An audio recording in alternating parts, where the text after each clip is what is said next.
All right, let's jump right into this explainer. So there's a single cruise ship making its way from Argentina to Spain, and it has somehow sparked an absolute global media frenzy. Everyone is talking about it. But why on earth is the whole world suddenly terrified of one isolated ship? Well, let's figure it out together. To really understand this worldwide panic, we kind of have to validate it first. We aren't talking about an outbreak across an entire country here. We're talking about a limited number of people on one single ship.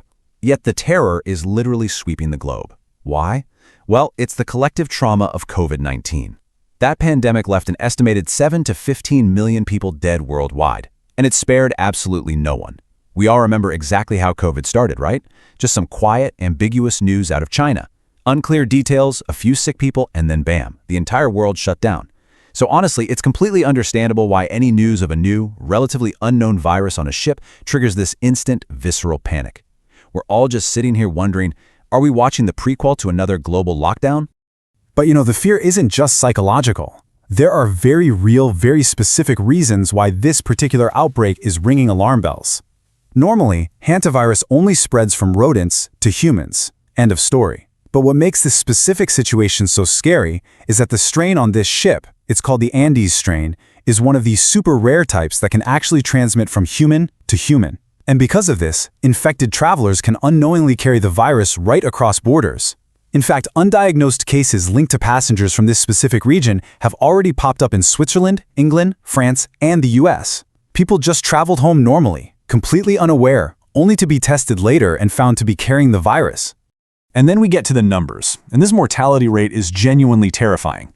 This virus absolutely does not mess around. The pulmonary type, which attacks the lungs, kills an astonishing 30 to 40% of those infected.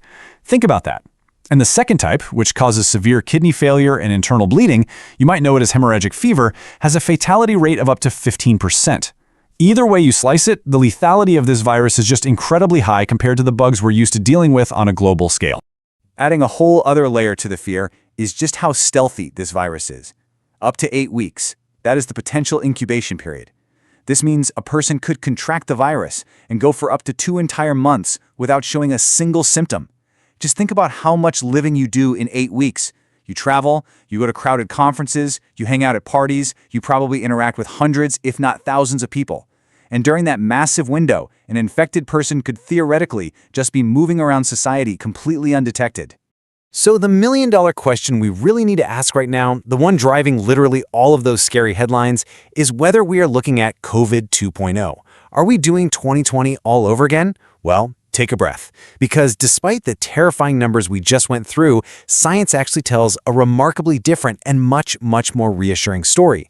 Let's break down exactly why health experts are telling us to dial back the panic. First up, the contrast in how these viruses transmit is just night and day. With COVID-19, spread was frighteningly easy because it moved through airborne breath droplets. If you were in a crowded, poorly ventilated room, like a church or a concert hall, literally one person exhaling could infect hundreds of people at once. But hantavirus? It does not work like that, at all. It requires the exchange of saliva through very close, direct contact. We are talking about kissing, sleeping in the same bed, or drinking from the exact same unwashed cup. Spreading this rapidly through a casual community setting is incredibly difficult. Another massive natural barrier protecting us is what we call the viral load. That's basically just the actual amount of the virus needed to enter your body to make you sick. With COVID, a minuscule amount of virus floating in the air was often enough to cause an infection. But with hantavirus, you must receive a massive, concentrated dose of the virus to actually get infected. And the reality is, many people who carry the virus simply don't shed enough of it to infect anyone else anyway. So this makes that widespread wildfire-style transmission we saw with COVID extremely unlikely. And if we compare the start of the Wuhan outbreak to today's cruise ship, our case for calm gets even stronger. Look, when COVID-19 emerged, it was a total mystery. Doctors had no idea what it was, and because the symptoms mirrored the flu, it just spread wildly under the radar. It took months to get reliable tests. Compare that to today. We already know exactly what this pathogen is. We know its symptoms, we know how it behaves, and crucially, we have highly reliable lab tests ready right now. If a patient shows symptoms, doctors can immediately test and confirm if it's hantavirus. We are absolutely not fighting in the dark this time. Furthermore, for a global pandemic to truly take off, you usually need super spreaders. Those individuals who somehow infect tens of thousands of people in various locations, sparking widespread outbreaks. But that is simply not going to happen here. Why? Because the 150 or so passengers on that cruise ship are already meticulously identified, tracked, and isolated. We know exactly who they are and where they are. They are completely cut off from spreading it to the broader public until lab results prove they're 100% clear. The chain of transmission has been fundamentally broken right from the start. We also have this incredible geographic firewall working in our favor. Viruses like this rely on animal hosts to maintain their presence in an environment. And for the Andes strain of hantavirus, that host is specifically the long-tailed pygmy rice rat. Yep, a very specific tiny rat. And here's the major catch for the virus. This specific rat strictly lives in Latin America, primarily in Argentina and Chile. It absolutely does not exist in Europe, the United States, or anywhere else these travelers ended up going. So without its natural animal host to harbor and spread the virus, the pathogen simply has no way to establish itself in these new countries. It is, quite literally, biologically stranded. And hey, if you need one final comforting fact today, consider this. Globally, across the entire world, there are usually only about 200 cases of hantavirus recorded over an entire year. 200! That is a remarkably low number for a planet of 8 billion people. It really shows us that even in its natural habitat, with its natural animal hosts running around, this virus struggles to infect humans on any large scale. However, we do need to conclude this explainer on a bit of a sober note. While a massive global pandemic akin to COVID-19 is highly unlikely based on the biology and all the facts we just laid out, we really can't just brush this off. We cannot be complacent. Because at the end of the day, this virus remains incredibly deadly to those who do catch it.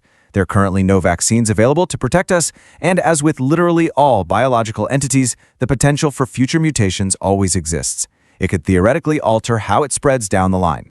So ultimately what you should take away from this explainer is a sense of informed calm. As the saying goes, the facts dismantle the panic, but the danger of the virus demands our permanent vigilance. Science firmly tells us we are not facing a new pandemic today.